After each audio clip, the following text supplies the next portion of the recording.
So we will start from the basics of domain and range, the basics of domain and range.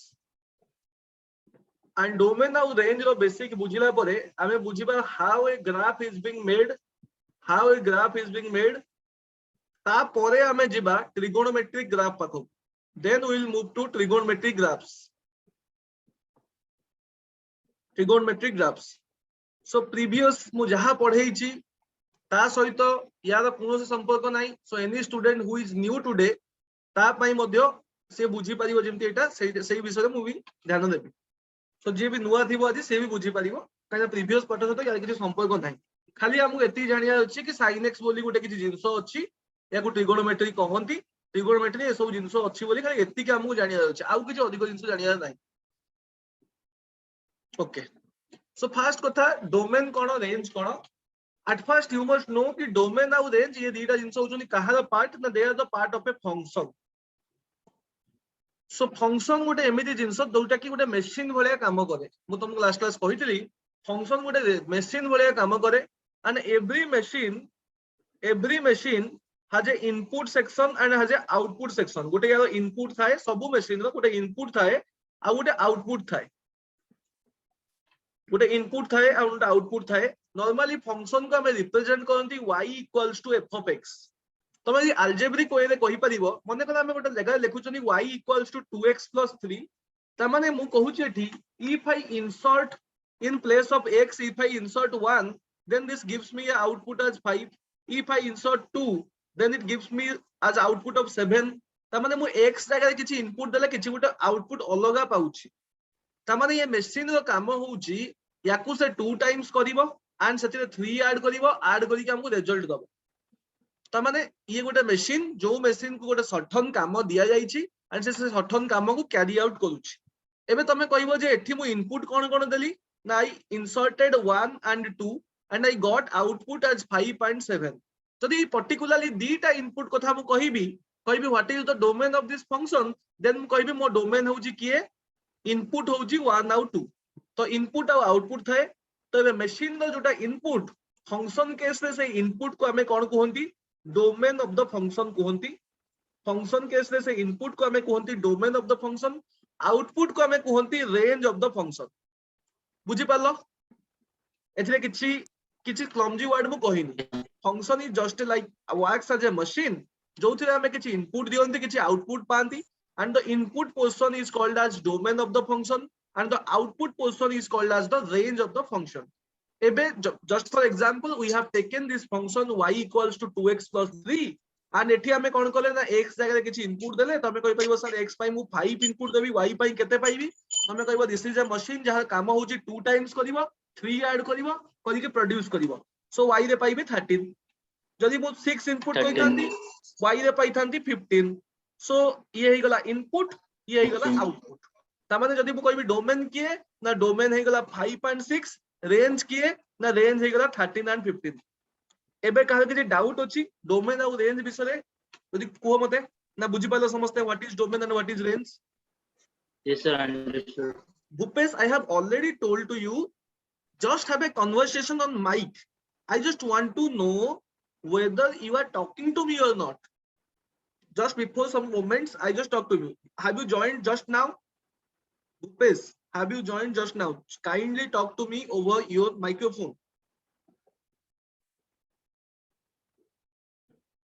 Your microphone doesn't work. You have to give everything on the chat because I just cannot teach anyone who is not having conversation with me. Bhupesh, is your microphone working or not?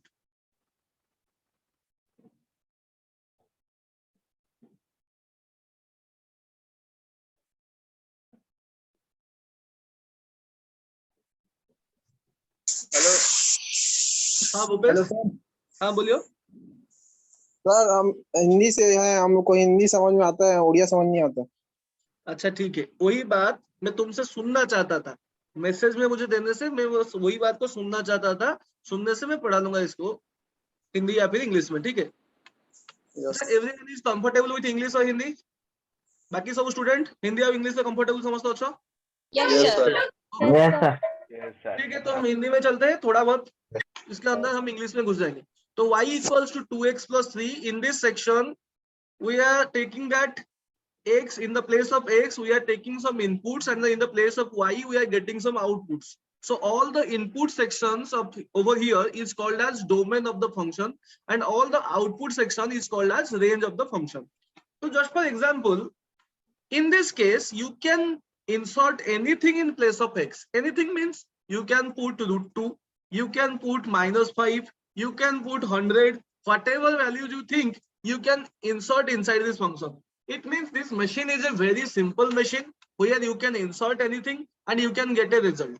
So here the domain can be anything. So if I ask you what is the domain of this function, you will answer me without any given inputs. Here some given inputs are there.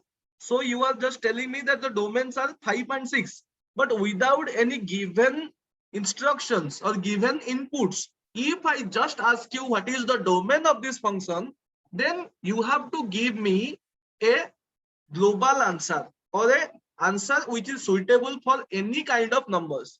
Now you have to make a trial and error. Trial and error karo.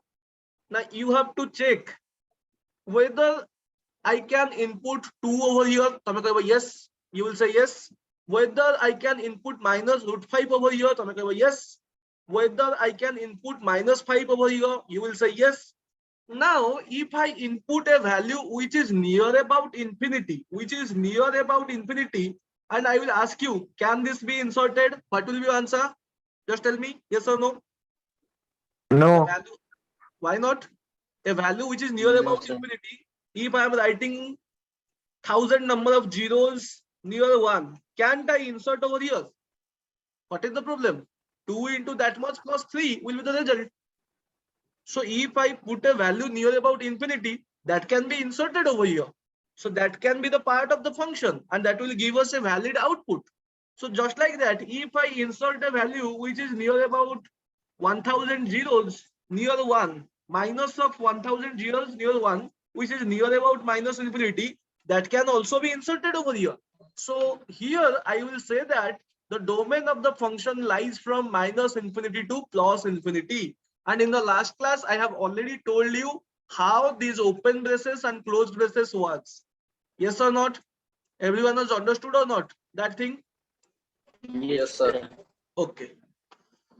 So in this case, we got to know that the domain of the function is from -infinity to +infinity. If I ask you a question where I will give you a question that y equals to √ of x minus 5, y equals to √ of x minus 5, and over here, if I ask you what will be the domain of the function, can anyone answer me what would be the domain of the function over here?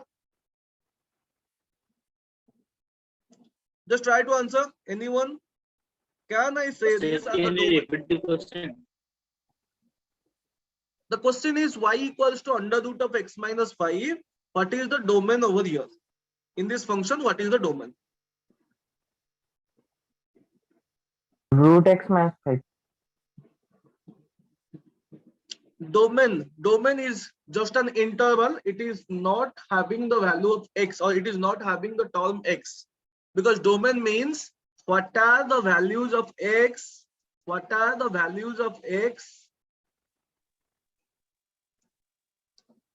which can be inserted over here.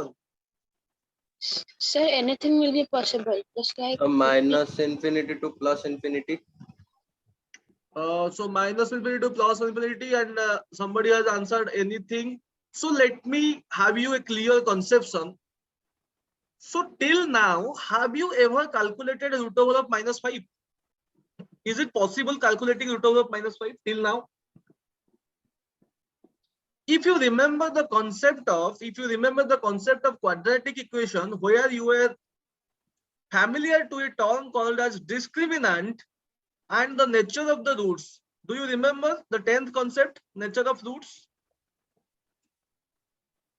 Ax square plus bx plus c equals to 0. In case there was a nature of roots where you have 3 kinds of roots, those are real and distinct, real and equal, and unreal. Do you remember them or not? yes, sir. Yes, sir. Yes, In the sir. case where discriminant was less than 0, at that case you are telling that the roots will be unreal. Yes or no? Yes, sir. Okay. So according to that, d less than 0, why they were unreal? Because under root of d, this d can never be a negative number, because we do not know any value whose negative value whose root over we can calculate, because we know that any real number square will be a positive number. Any real number square will be a positive number. That's why we cannot calculate root over of a negative number. Okay, got this or not? Yes, So sir. root Yes, over sir. of negative number cannot be calculated. So at first we got this. So whatever I told to you, that it should be such an input such that the machine will not fail. So if you insert something over here in this place, if you insert something into the braces such that it will be a negative number, then this will fail the machine. Yes or no? अगर तुम यहाँ कोई भी negative number डाल दोगे तो क्या होगा? मशीन फेल हो जाएगा, क्योंकि रूट ओवर के अंदर तो ये कोई नेगेटिव नंबर को ले ही नहीं सकता. अगर लेगा तो फेल होगा ही होगा, टूट ही जाएगा ये मशीन. तो इसका मतलब क्या है? इसका अंदर कभी भी नेगेटिव नंबर आ ही नहीं सकता. तो क्या आ सकता है ना? जो नेगेटिव नंबर नहीं होगा. यानी कि ये जो x-5 है जो कि रूट ओवर के अंदर है, वो उसको क्या होना होगा ना? उसको आइदर 0 होना होगा, नहीं तो ग्रेटर देन 0 होगा, 0 होना होगा. या फिर हम बोल सकते हैं x-5 must be greater than और इक्वल्स टू 0. हाँ कि ना? समझ में आया कि नहीं? Yes, sir. तो Yes, इसका sir. मतलब Yes, क्या sir. हो गया ना? x greater than equals to 5. बच्चे लोग मुझे बोलो, ये x greater than equals to 5 को अगर मैं इंटरवल के जरिए से लिखना चाहूंगा तो कैसे लिखूंगा इसको? लास्ट क्लास में हम पढ़े गए थे x greater than equals to 5. इसको हम अगर इंटरवल के फॉर्म में लिखना चाहेंगे, देखो नंबर लाइन ले लो, ये हुआ तुम्हारा नंबर लाइन, ये हुआ मान लो 5. अभी x जो रहेगा वो यहाँ रहेगा या फिर यहाँ रहेगा? कौन सा साइड में रहेगा? इस साइड या इस साइड? ये फर्स्ट है, ये सेकंड है, कौन सा साइड में रहेगा? Sir, second. Second side. यानी कि ये 5 से शुरू होके लॉस इंफिनिटी तक चलेगा. यानी कि यहाँ पे तुम कोई भी वैल्यू को पकड़ लो, वो आपका x हो सकता है. हाँ कि ना? Yes, sir. तो उसका मतलब क्या हो गया? 5 से शुरू हुआ, इंफिनिटी पे जाकर खत्म हुआ. 5 से शुरू हुआ और 5 को लेकर भी शुरू हुआ, क्योंकि इक्वल्स टू सिंबल लगा हुआ है, तो 5 को लेकर भी शुरू हुआ. तो यहाँ हम क्या लगा लेंगे? 5 के पास क्लोज्ड ब्रेसेस, इंफिनिटी के पास ओपन ब्रेसेस. हो गया? समझ में आ गया? ये हो गया Yes, क्या? sir. आपका domain Yes, of the sir. Function. ये हो गया क्या? Domain of the function. क्यों बोले इसको डोमेन? क्योंकि इसका एंट्री पे हमारा फंक्शन टूट नहीं जाता है, ये फंक्शन फेल नहीं हो रहा है. अगर मैं आपको कोई बोलेगा कि सर मैं 2 को इसके अंदर डाल दूंगा, तो क्या हो जाएगा? 2 को डाल देने से 2 - 5 का रूट ओवर, यानी कि -3 का रूट ओवर, ये क्या आ जाएगा? नेगेटिव नंबर का रूट ओवर. मतलब फंक्शन फेल करेगा, और फंक्शन को हमको फेल नहीं होने देना है. फंक्शन को हमें जिंदा रखना है, उसको चालू रखना है. अगर उसको फंक्शन को चालू रखना है तो जो डोमेन को, जो इनपुट को उसके अंदर हमें डालना होगा, उसी इनपुट को हम क्या बोलेंगे? डोमेन ऑफ द फंक्शन बोलेंगे. अभी समझ में आ गया कि नहीं? Yes, sir. अच्छा. Yes, sir. दूसरा एक क्वेश्चन दे रहा हूं आपको. 1/x-2 y equals to 1/x-2. मुझे अभी बोलिए इसका डोमेन कितना होगा? ये एक फंक्शन है, कहीं भी y equals to this much लिखा होगा तो आपको समझ में आ जाना चाहिए कि this is y equals to a function of x जिसका वैल्यू है इतना. यानी कि ये यहाँ हम x का कुछ इनपुट दे रहे हैं जिसका आउटपुट इसी जरिए से आ रहा है. ठीक है, ये मशीन का काम है कि वो उसको 1/x-2 में कन्वर्ट कर देगा. तो इसका डोमेन में क्या आएगा मुझे बताइए आप लोग. Sir, x is equal to more than 2. क्यों लेस देन 2 होने में क्या दिक्कत हो जाएगा? अगर मैं बोला 1/-5 - 2, दिस विल बी 1/-7. इसमें क्या दिक्कत हो गया भाई? Sir, but x shouldn't be equal to 2. Yes, that's the perfect answer. X should not be equal to 2 because we know in a format of P by Q, Q must not be equals to 0. As Q must not be equals to 0, we can say the denominator part, that is must not be equals to 0, or we can say X must not be equals to 2. X को 2 नहीं होना है, उसका मतलब क्या है कि दुनिया का सारा नंबर जो हमें पता है वो सब हो सकता है सिवाय 2 का। इसका मतलब मैं उसको कैसे लिखूंगा ना, ऑल रियल नंबर्स एक्सेप्ट 2, 2 को छोड़ के सारे बाकी जो रियल नंबर्स है वो हो सकता है हमारा डोमेन। समझ में आ गया सबको कि नहीं आया? Yes sir. अच्छा देखो बच्चों, मैं आपको बार बार बोल रहा हूं, जैसे कि हमें वो बोला, जिसने बोला हमें, मुझे अभी हिंदी में भूपेश ने मुझे बोला कि हिंदी में पढ़ाओ। एक ही बच्चों के लिए मैं पूरा मेरा लैंग्वेज को कन्वर्ट करने के लिए राजी हूँ। क्यों? मेरे लिए कोई भी एक बच्चा अगर रुक जा रहा है तो मुझे उससे उठाना मेरे लिए ज्यादा इंपॉर्टेंट है, जो कि बाकी बच्चों से जो कि आगे ऑलरेडी है। तो कोई भी बच्चे जिसको समझ में नहीं आ रहा होगा, उसका no should be bold and clear. Every no should be bold and clear rather than S. Okay, so next question. अगर मैं क्वेश्चन दे दिया वन, हाँ बोलिए। सर अगर हम लोग वो लेस देन 0 लेंगे तो वो वाला हाँ, फ्रैक्शन माइनस नेगेटिव हो जाएगा ना, तो हाँ तो हमें तो नेगेटिव नेगेटिव फ्रैक्शन करना नहीं है। क्यों? कौन बोला आपको नेगेटिव नहीं करना है? 1/-5 को हम लिख सकते हैं -1/5। सर क्या ये नेगेटिव होने से फॉल्स हो जाएगा ना। क्या हो जाएगा? ये तो रूट ओवर के अंदर सर नहीं ये है तो ना अभी। नेगेटिव हो जाएगा। हाँ तो नेगेटिव हुआ तो क्या हुआ? ओ नेगेटिव सर, नंबर भी तो नंबर भी है राइट ना। Root over. नेगेटिव नंबर तो नंबर भी है ना। तो इसको तो हम रियल नंबर में लेते हैं ना। रियल नंबर आपको पता होगा। तो रियल नंबर के अंदर तो ये आता है ना। हमें रियल नंबर ही लाना है, जो कुछ भी करके हमें रियल नंबर लाना है। अभी एक क्वेश्चन दे दिया 1/x-3। अभी बोलो मुझे इसका डोमेन कितना होगा?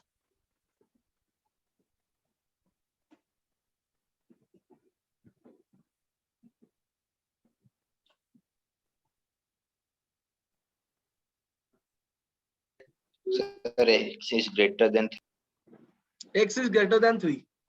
जिस तरह से यस अच्छा, sir. x greater than equals to 3 हो सकता है क्या? No sir. No sir. Yes, very nice very nice. So x will be only greater than 3, क्योंकि हमें यहाँ से समझ में आ गया कि ये नीचे है, ये जो बंदा है यहाँ ये नीचे है, और ये डिनोमिनेटर बंदा को कभी 0 नहीं होना है।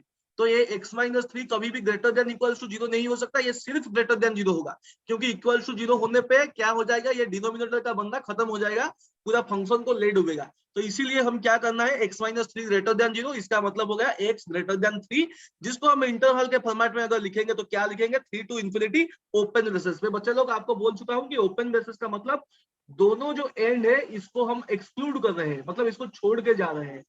और ये जो क्लोज ब्रेसेस है इसका मतलब है दोनों जो एंड है इसका, इनको हम इंक्लूड कर रहे हैं। तो इंक्लूजन का मतलब है आपका क्लोज ब्रेसेस, एक्सक्लूजन का मतलब है आपका ओपन ब्रेसेस। और आपका इन्फिनिटी एक ऐसा चीज है जिसका पास हमेशा ओपन ब्रेसेस ही रहता है। इन्फिनिटी एक ऐसा चीज है जिसका पास हमेशा ओपन ब्रेसेस ही रहता है। ठीक है, तो आपको अभी समझ में आ गया डोमेन क्या चीज है? यस और नो मुझे बता दीजिए। Yes, sir. अभी के पास जाएंगे। यस अच्छा सर। ठीक है, यस सर। तो इसका मतलब ये समझ में आ गया, कहीं भी y equals to F of X लिखा हुआ है, यानी कि x का जो इनपुट है जिसके वजह से हमारा फंक्शन अभी तक जिंदा है, तो उसको हम क्या बोल रहे हैं, डोमेन बोल रहे हैं। ये समझ में आ गया। और आउटपुट क्या है ना, ये एफ ऑफ एक्स का जो रिजल्ट निकल रहा है उसको हम y या फिर आउटपुट बोल रहे हैं, जिसको हम क्या बोल रहे हैं, रेंज। मानो कि जो पहला क्वेश्चन था y इक्वल्स टू 2x+3, भाई गोटे क्लास रे अछि, क्लास सारी कॉल क्लास रे अछि, क्लास सारी कॉल करूँ। y equals to 2x+3, so here y equals to 2x+3, एठी here y equals to 2x+3 में मानो कि x का मैं कुछ भी इनपुट दे रहा हूँ, 1 2 3 4 कुछ भी इनपुट दे रहा हूँ, उसी हिसाब से y का वैल्यू निकलते जाएगा। और मुझे पता चल गया है कि x का जो इनपुट है वो कहां से कहां तक हम ले सकते हैं, -∞ से लेकर +∞ तक ले सकते हैं। अगर तुम x का वैल्यू -∞ से लेकर +∞ तक लोगे तो y का वैल्यू भी कितना आएगा, मुझे बोलो, अपने आप से बोलो कितना आएगा। देखो टेस्ट करके तुम देख सकते हो, x का वैल्यू को -5000 ले जाओ, -7000 ले जाओ, +7000 ले जाओ, +1 लाख ले जाओ, x का वैल्यू को लेकर तुम कुछ कुछ y का वैल्यू निकालो, और वही से ही तुम्हें पता चल जाएगा कि y का वैल्यू कितना होगा। बोलो मुझे कितना आएगा।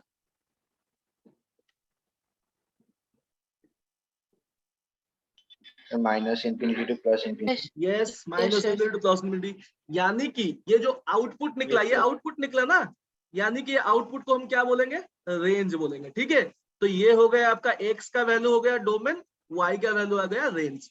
अभी समझ में आ गया डोमेन क्या है, रेंज क्या है। कोई भी function y equals to F of X में x का जिस इनपुट के वजह से हमारा फंक्शन जिंदा रहेगा वो होगा डोमेन, और ये जिंदा होने के बाद कुछ ना कुछ तो हमें प्रोडक्ट देगा ही देगा, और जो प्रोडक्ट आएगा या फिर आउटपुट के हिसाब से आएगा वो क्या हो जाएगा, रेंज। ये सबको समझ में आ गया। अभी हम आगे जाएंगे, सीधा हम जंप करेंगे। अभी कहाँ, ट्रिगोनोमेट्रिक फंक्शन पे हम जंप करेंगे। बच्चे लोग 7-8 मिनट के बाद जूम कट जाएगा, उसके बाद फिर से रिजॉइन करना है सेम लिंक पे। ठीक है, तो अभी हम आ जाएंगे कहां पर, हमारा graph of y equals to sine x.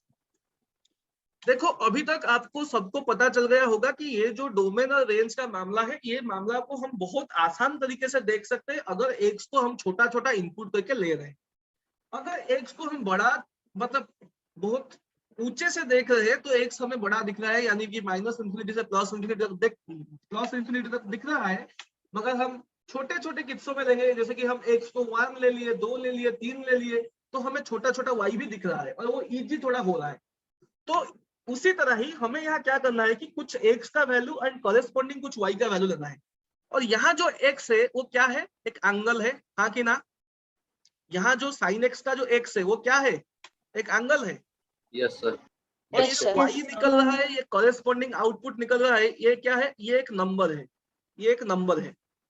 मगर अरे कटी गला पड़े पड़े लागू गोटे मिनट, ओके सॉरी। सो ये x है, तो x का वैल्यू को हम शुरू करते हैं 0 से। अगर मैं x को 0 रेडियन दे दिया तो y का वैल्यू कितना आएगा, मुझे बोलो। Already you are accustomed with this 0। अगर मैं x का वैल्यू को आपका ले लिया π/6, यानी कि आपका जो 30 डिग्री है, 30 डिग्री और π/6, देन y का वैल्यू कितना आ जाएगा, बोलिए। 1/2 अगर मैं 45 डिग्री ले लिया जिसको हम π/4 बोलते हैं, तो कितना आ जाएगा वैल्यू, 1/√2 चलिए आगे बोलते जाइए। π/6 √3/2 √3/2 आगे बोलते जाइए। 90 डिग्री का कितना आ जाएगा, 1 आगे बोलते जाइए। 120 डिग्री का कितना आ जाएगा, 3/2 yes √3/2, very nice. 150 degree, sorry 135 degree का कितना आ जाएगा, 1/√2।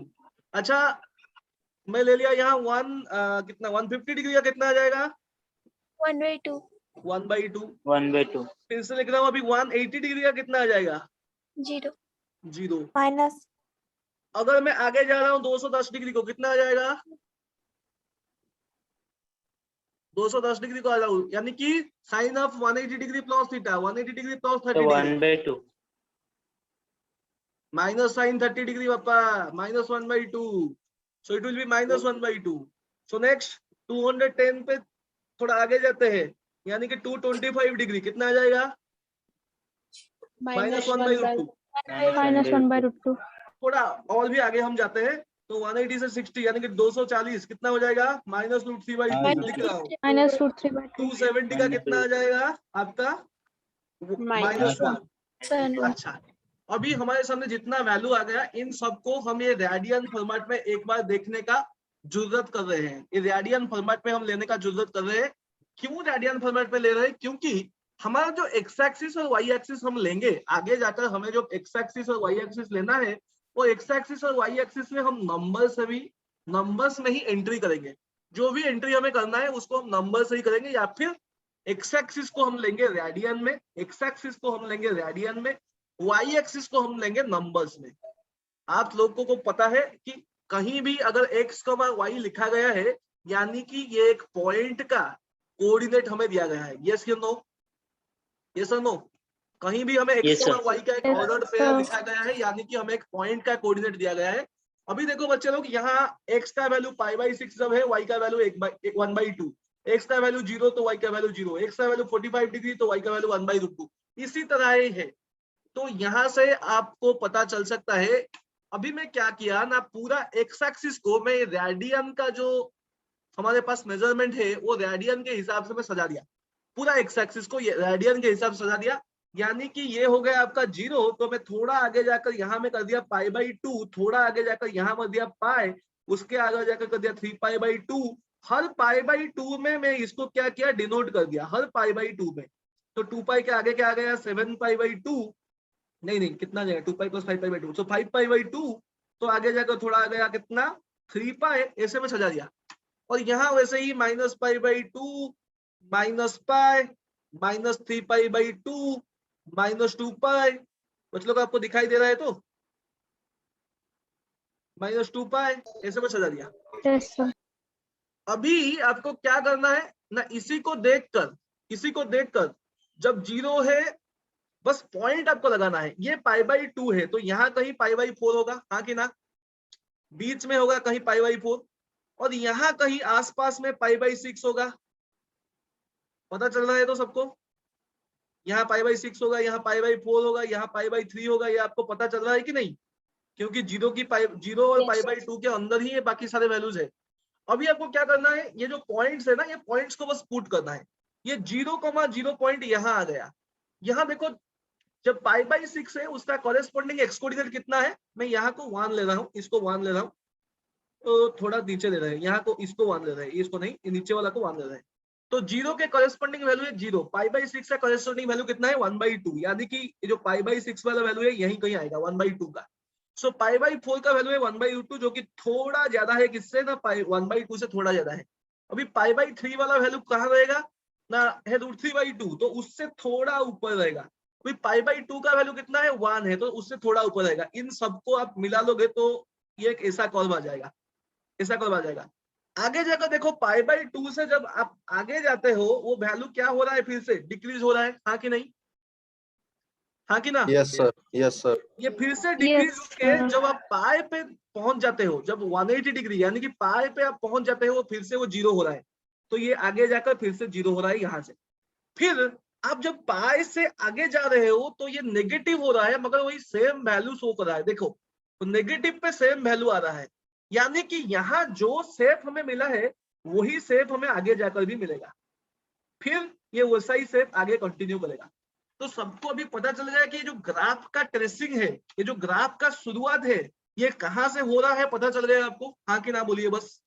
Yes, sir. Yes. बस अभी जूम आपका कट जाएगा, उसके बाद फिर से आपको वही सेम जूम लिंक के रिजॉइन Sir. करना है। हाँ बोलो। सर मैं बोल रही थी कि एक कोऑर्डिनेट को रिप्रेजेंट करने के लिए सर एक्स एक्सिस और वाई एक्सिस का जरूरत है ना सर।